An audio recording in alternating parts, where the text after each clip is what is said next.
तो जल्दी से एक चीज़ समझ लो, बहुत ही इंपॉर्टेंट वीडियो होने वाला है, मज़ा आ जाएगी तुम्हें। एल्डोल कंडेंसेशन कई बार तुम्हारे सामने आता है लेकिन तुम उसे पहचान ही नहीं पाते। तुम्हारे सामने पेपर में रखा रहता है और तुम उसमें कंफ्यूज हो जाते हो कि वो एल्डोल कंडेंसेशन है कि नहीं। तो एल्डोल कंडेंसेशन आखिर है क्या? इसके पहले ये तो बड़ी सिंपल सी चीज़ होती है कि एल्डोल कंडेंसेशन क्या होता है। देखो, कोई भी एल्डिहाइड या कीटोन में जहाँ पे अल्फा हाइड्रोजन होंगे, ये हमारे पास कौन सा ग्रुप है? एल्डिहाइड। तो एल्डिहाइड जब भी फंक्शनल ग्रुप, तो पहले स्टार्ट करने से पहले वीडियो एक चीज़ समझ लो, जल्दी से जल्दी सब्सक्राइब कर लो और प्रेस का बेल ज़रूर प्रेस करना, स्पेशली ऑल। जैसी बेल प्रेस करोगे उसमें कई ऑप्शंस आएंगे, तो तुम्हें ऑल क्लिक करो तभी तुम्हारे पास वीडियोस पहुंच पाएंगे। चलो यहाँ से देखो, ये एल्डिहाइड फंक्शनल ग्रुप से जो डायरेक्टली अटैच्ड कार्बन होता है, तो अगर यहाँ पे हम देखें तो ये हमारे पास डायरेक्टली अटैच्ड कार्बन है जिसे हम लोग नाम देते हैं अल्फा कार्बन। तो इस फंक्शनल ग्रुप से डायरेक्टली अटैच्ड ये कार्बन को कहा गया अल्फा कार्बन। हमेशा ध्यान रखना, फंक्शनल ग्रुप से डायरेक्टली अटैच होगा तभी उसे अल्फा कार्बन कहते हैं। और जब अल्फा कार्बन से जुड़े हुए हाइड्रोजन होते हैं, आधे लोगों को तो यही नहीं पता रहता है अल्फा हाइड्रोजन होता क्या है। अल्फा हाइड्रोजन का मतलब होता है अल्फा कार्बन से जुड़े हुए जो हाइड्रोजन है, तो इनको अल्फा हाइड्रोजन कह रहे हैं।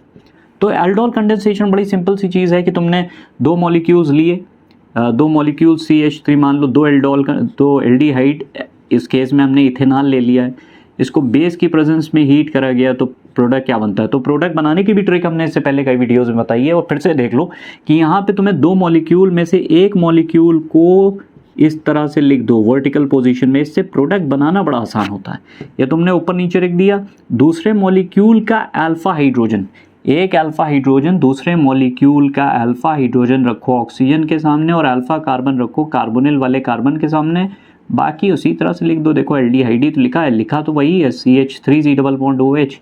लिखा क्यों है ये इंपॉर्टेंट है, ट्रिक क्या है वो इंपॉर्टेंट है। तो अब करना क्या है, ये दो वर्टिकल बॉन्ड दिख रहे हैं, इसको भेज दो ऑक्सीजन हाइड्रोजन के बीच में और इसको भेज दो कहाँ? कार्बन और कार्बन के बीच में। कार्बन 1 इसे मान लो या कार्बन 2 मान लो, जो भी मानना है।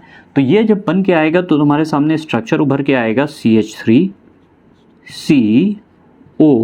CO से H। देखो जो बॉन्ड ये ऊपर गया वो हाइड्रोजन ऑक्सीजन के बीच में आ गया, ये वाला बॉन्ड कार्बन और कार्बन के बीच में आ गया, CH2 C double bond OH ये बना, और यहाँ पे देखो H बना हुआ है। तो अगर इसको हम सही तरह से लिख दें तो ये लिखा हुआ है CH3 COH, ये वाला स्ट्रक्चर ये लिखा हुआ है H CH2 C double bond OH। आधे लोगों को पता ही नहीं होता कि इसे एल्डोल क्यों कहते हैं, आधे लोग इसमें कंफ्यूज रहते हैं कि सर हम इसे एल्डोल कहते क्यों। एल्डोल इसलिए कहते हैं क्योंकि इसमें देखो एक एल्डिहाइड ग्रुप है और साथ में एक अल्कोहल ग्रुप है। Aldehyde C double bond OH group कहा जाता है एल्डिहाइड ग्रुप है और OH ग्रुप है, इसलिए एल्डिहाइड से ALD और अल्कोहल से OL उठाया गया, इसीलिए इस ग्रुप इस कंपाउंड को ही नाम दे दिया गया एल्डोल। अब कई बार हमारे पास क्या होता है, क्वेश्चन ये पूछ लिया जाता है कि यहाँ से एल्डोल में हमने कॉन्सेंट्रेटेड P2O5 डिहाइड्रेटिंग एजेंट होता है, बहुत बढ़िया सा डिहाइड्रेटिंग एजेंट है। P2O5 कॉन्सेंट्रेटेड H2SO4, ये दोनों बहुत अच्छे डिहाइड्रेटिंग एजेंट होते हैं। दोनों काम क्या होता है, मॉलिक्यूल से पानी को खींच लेना।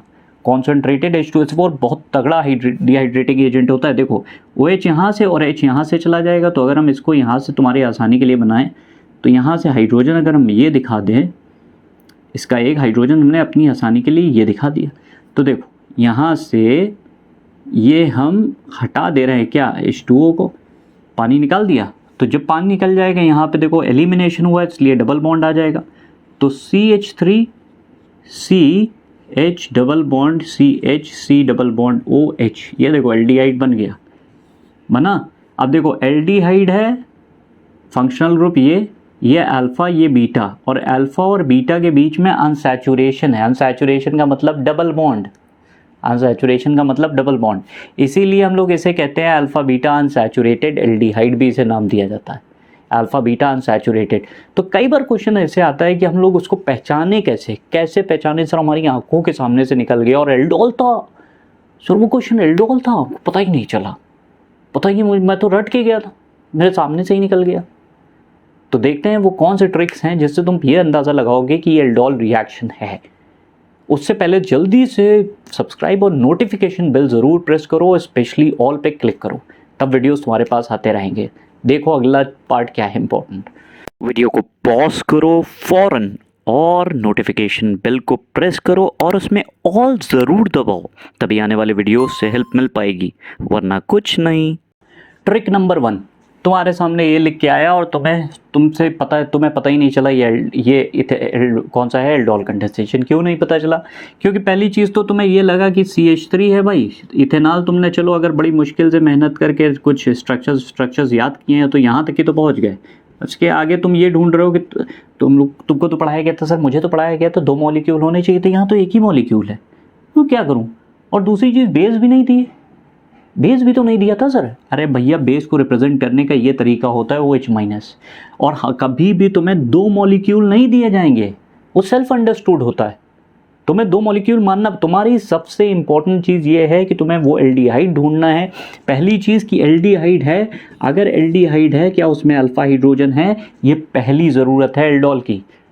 तो अगर एल्डिहाइड है और अल्फा हाइड्रोजन और साथ में बेस है तो आंख बंद करो, एल्डोल लिख दो, एल्डोल कंडेंसेशन।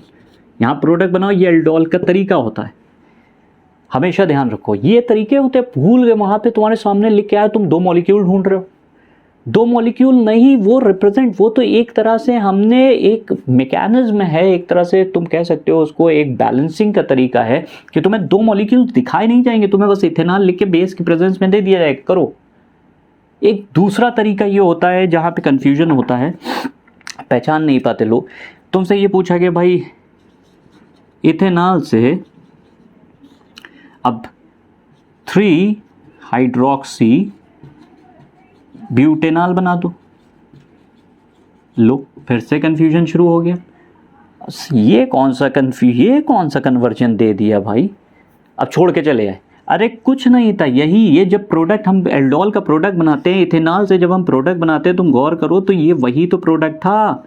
ये एल्डिहाइड थी, इसके 2 मॉलिक्यूल लिए थे और ये बना के क्या दे रहा था, CH3 CHOH C double bond CH2 C double bond OH, यही तो था। ये पहला कार्बन, ये दूसरा, ये तीसरे पे क्या लगा है, 3rd पोजीशन पे हाइड्रोक्सी लगा है। और ये कितने कार्बन का एल्डिहाइड है, 4 कार्बन का, 3rd पोजीशन पे हाइड्रोक्सी। OH ग्रुप को अगर वो प्रीफिक्स है तो उसे क्या बोलते हैं, हाइड्रोक्सी। कितने कार्बन का एल्डिहाइड है, 4 कार्बन का, हो गया 3 हाइड्रोक्सी ब्यूटेनॉल। है आसान चीज़। ये एक प्रॉब्लम और आती है, इस तरह से क्वेश्चन दे दिया जाता है। ये आखिरी तरीका होता है जहाँ पे थोड़ा और कन्फ्यूजन क्रिएट करते हैं। वैसे ही तो हम इथेनॉल का केस ले रहे हैं, तुम लोगों को बस इतना ध्यान रखना है कि तुम्हारे पास ऐसा तो नहीं है, बस ये ढूंढो कि तुम्हारे पास कौन सी एल्डिहाइड होनी चाहिए। एल्डिहाइड जिसमें अल्फा हाइड्रोजन हो, मस्ट, और बेस की प्रेजेंस होनी चाहिए। ये 2 चीज़ें ज़रूर देखना। बेस NaOH KOH कुछ भी यूज़ हो सकता है, डाइल्यूटेड जनरली केसेस में यूज़ होता है, बेरियम हाइड्रोक्साइड भी यूज़ हो सकता है, लेकिन सबसे इंपॉर्टेंट चीज़ है कि अल्फा हाइड्रोजन है उस एल्डिहाइड या कीटोन में कि नहीं। अच्छा, एल्डिहाइड कीटोन दोनों में होता है, ये भी ध्यान रखना।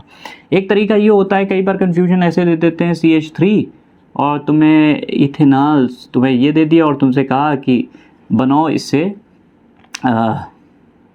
ब्यूट 2 इनॉल। सर ये क्या दे दिया, ये भी एल्डोल है। तुम देखो यहाँ पे ये प्रोडक्ट, ये तो इससे ये प्रोडक्ट बनेगा एल्डोल का, ये तो पता है। अगर यहाँ पे हम कॉन्सेंट्रेटेड H2SO4 डाल देते तो क्या यहाँ से OH और यहाँ से H नहीं निकलता? जब H निकलता तो ये compound CH double bond CH C double bond OH नहीं बनता। और यही का तो नाम है। देखो कितने कार्बन की चेन है, 4 कार्बन की, तो ब्यूट वर्ड आ ही गया।